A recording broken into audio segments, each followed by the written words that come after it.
السلام علیکم میرے محترم ناظرین، اللہ رب العزت کی حمد و ثنا کے ساتھ آج کی ویڈیو کا آغاز کرتے ہیں۔ ناظرین کرام، ویڈیو شروع کرنے سے پہلے آپ سے ریکویسٹ ہے کہ میرے چینل کو لائک، شیئر اینڈ سبسکرائب کریں۔ ویڈیو کو شروع سے آخر تک لازمی دیکھیں۔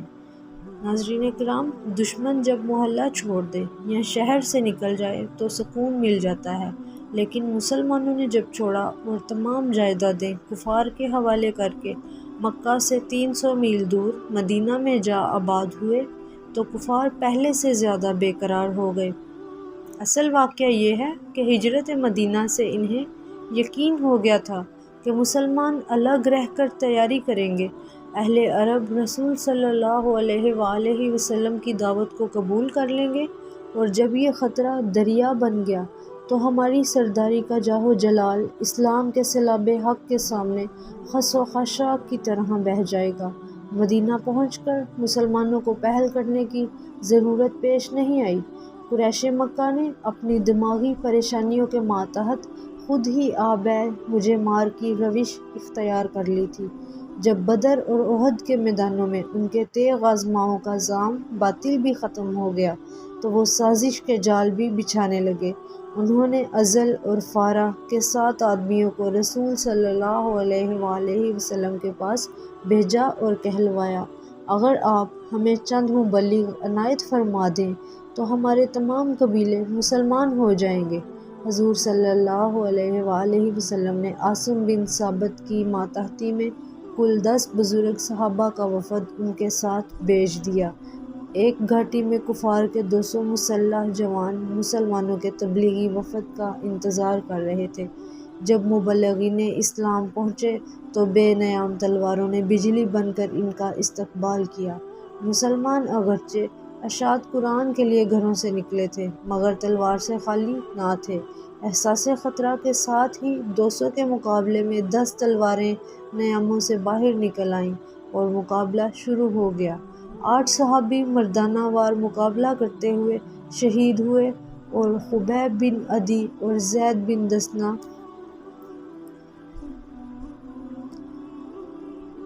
دو شیروں کو کفار نے محاصرہ کر کے گرفتار کر لیا۔ سفیان ہذلی انہیں مکہ لے گیا اور یہ دونوں صالح مسلمان نقد قیمت پر مکہ کے درندوں کے ہاتھ فروخت کر دیے گئے۔ حضرت خبیب بن عدی اور حضرت زید کو حارث بن عامر کے گھر ٹھہرایا گیا اور پہلا حکم یہ دیا گیا کہ انہیں روٹی دی جائے اور نہ پانی۔ حارث بن عامر نے حکم کی تعمیل کی اور کھانا بند کر دیا گیا۔ ایک دن حارث کا 9 عمر بچہ چھری سے کھیلتا ہوا حضرت خبیب کے پاس پہنچ گیا۔ اس مرد صالح نے، جو کئی روز سے بھوکا اور پیاسا تھا، حارث کے بچے کو گود میں اٹھا لیا اور چھری اس کے ہاتھ سے لے کر زمین پر رکھ دی۔ جب ماں نے پلٹ کر دیکھا تو حضرت خبیب چھری اور بچہ لیے بیٹھے تھے۔ عورت چونکہ مسلمانوں کے کردار سے ناواقف تھی، یہ حال دیکھ کر لڑکھڑا گئی اور بے تابانہ چیخنے لگی۔ حضرت خبیب رضی اللہ تعالیٰ عنہ نے عورت کی تکلیف محسوس کی تو فرمایا، بی بی تم مطمئن رہو، میں بچے کو ذبح نہیں کروں گا، مسلمان ظلم نہیں کیا کرتے۔ ان کے الفاظ کے ساتھ ہی حضرت خبیب رضی اللہ تعالیٰ عنہ نے گود کھول دی۔ معصوم بچہ اٹھا اور دوڑ کر ماں سے لپٹ گیا۔ قریش نے چند روز انتظار کیا۔ جب فاقہ کشی کے کام اپنے مقصد میں کامیاب نہ ہو سکے تو قتل کی تاریخ کا اعلان کر دیا گیا۔ کھلے میدان میں ایک ستون نصب تھا اور یہ اپنی بے بسی پر رو رہا تھا۔ اس کے چاروں طرف بے شمار آدمی ہتھیار سنبھالے کھڑے تھے۔ بعض تلواریں چمکا رہے تھے، بعض نیزے تان رہے تھے، بعض کمان میں تیر جوڑ کر نشانہ ٹھیک کر رہے تھے کہ آواز آئی، خبیب آ رہا ہے۔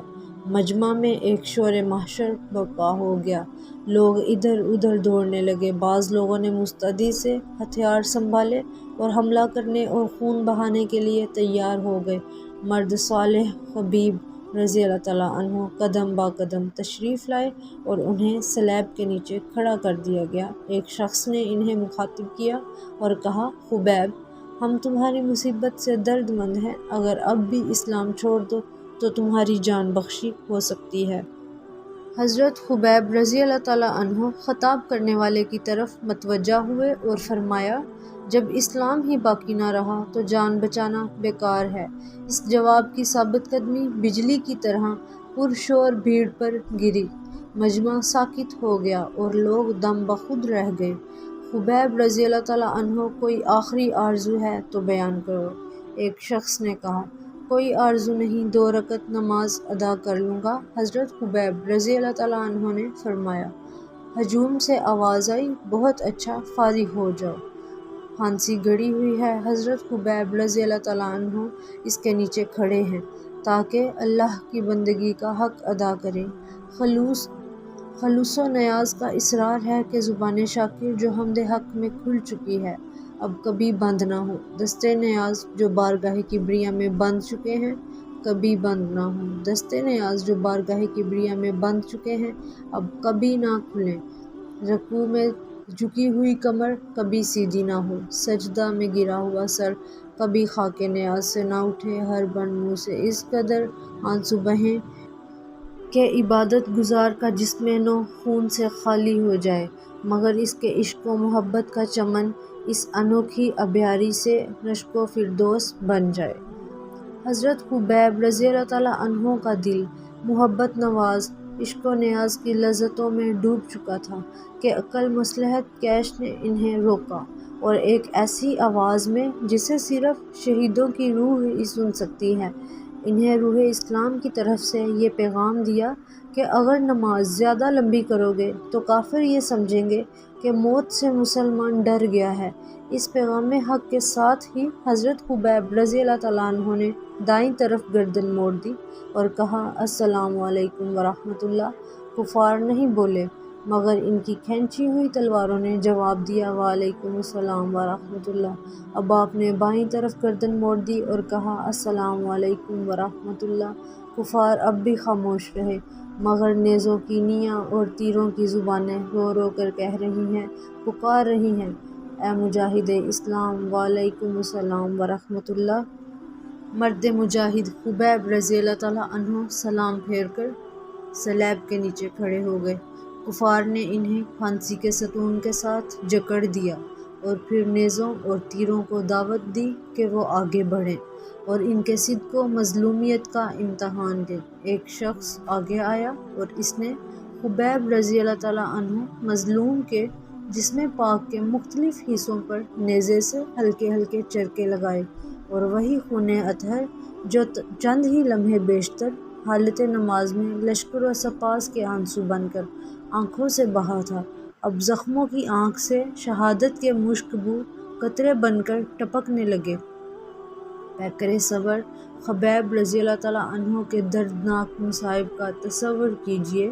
اب ستون کے ساتھ آپ جکڑے ہوئے ہیں، کبھی ایک تیر آتا ہے اور دل کے پار ہو جاتا ہے، کبھی نیزہ لگتا ہے اور سینے کو چیر دیتا ہے۔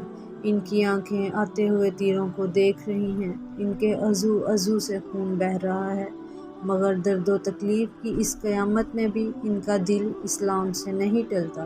ایک اور شخص آگے آیا اور اس نے حضرت خبیب رضی اللہ تعالیٰ عنہ کے جگر پر نیزے کی نی رکھ دی، پھر اس قدر دبایا کہ وہ کمر کے پار ہو گئی۔ یہ جو کچھ ہوا حضرت خبیب رضی اللہ تعالیٰ عنہ کی آنکھیں دیکھ رہی تھی۔ حملہ آور نے کہا، اب تو تم بھی پسند کرو گے کہ محمد صلی اللہ علیہ وآلہ وسلم یہاں لگ جائیں اور تم اس مصیبت سے چھوٹ جاؤ۔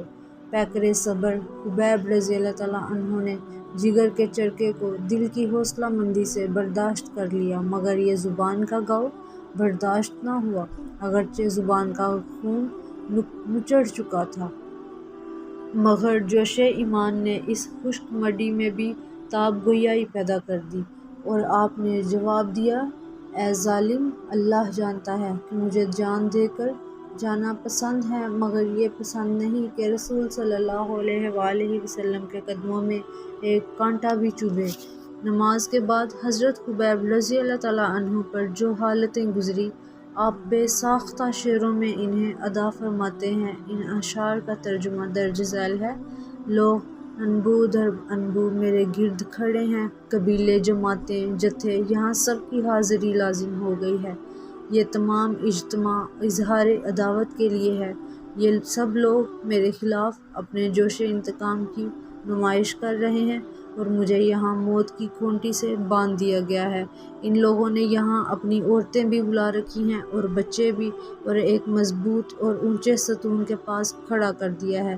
یہ لوگ کہتے ہیں کہ اگر میں اسلام سے انکار کر دوں تو یہ مجھے آزاد کر دیں گے، مگر میرے لیے ترک اسلام انکار کروں، میرے لیے یہ بات آسان نہیں۔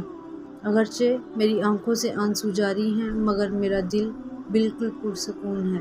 میں دشمن کے سامنے گردن نہیں جھکاؤں گا، میں فریاد نہیں کروں گا، میں خوف زدہ نہیں ہوں گا، اس لیے کہ میں جانتا ہوں کہ اب اللہ کی طرف جا رہا ہوں۔ میں موت سے نہیں ڈر سکتا، اس لیے کہ موت بہرحال آنے والی ہے۔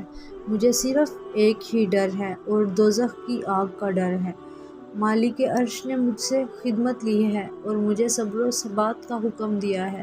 اب کفار نے زد و کوب کر کے میرے جسم کو ٹکڑے ٹکڑے کر دیا ہے اور میری تمام امیدیں ختم ہو چکی ہیں۔ میں اپنی عاجزی، بے وطنی اور بے بسی کی اللہ تعالیٰ سے فریاد کرتا ہوں۔ نہیں معلوم میری موت کے بعد ان کے کیا ارادے ہیں۔ کچھ بھی ہو، جب میں راہ خدا میں جان دے رہا ہوں تو یہ جو کچھ بھی کریں گے مجھے اس کی پرواہ نہیں۔ مجھے اللہ کی ذات سے امید ہے کہ وہ میرے گوشت کے ایک ایک ٹکڑے کو برکت عطا فرمائے گا۔ اے اللہ، جو کچھ آج میرے ساتھ ہو رہا ہے اپنے رسول صلی اللہ علیہ وآلہ وسلم کو اطلاع پہنچا دے۔ حضرت سعید بن عامر حضرت فاروق اعظم کے عامل تھے۔ بعض اوقات آپ کو بیٹھے بیٹھے دورہ پڑتا اور آپ وہیں بے ہوش ہو کر گر پڑتے۔ ایک دن حضرت فاروق اعظم رضی اللہ تعالیٰ عنہ سے پوچھا گیا، آپ کو کیا مرض ہے؟ جواب دیا، میں بالکل تندرست ہوں اور مجھے کوئی مرض نہیں ہے۔ جب حضرت خبیب رضی اللہ تعالیٰ عنہ کو پھانسی دی گئی تو میں اس مجمع میں موجود تھا۔ جب وہ ہوش روبہ واقعات یاد آ جاتے ہیں تو مجھ سے سنبھلا نہیں جاتا اور میں کانپ کر بے ہوش ہو جاتا ہوں۔ ناظرین اکرام، یہ تھی آج کی ویڈیو۔ امید ہے کہ آپ کو پسند آئی ہوگی۔ مزید اچھی ویڈیوز کے لیے دیکھتے رہیے حرم وائس۔ مجھے دیجیے اجازت۔ اللہ حافظ۔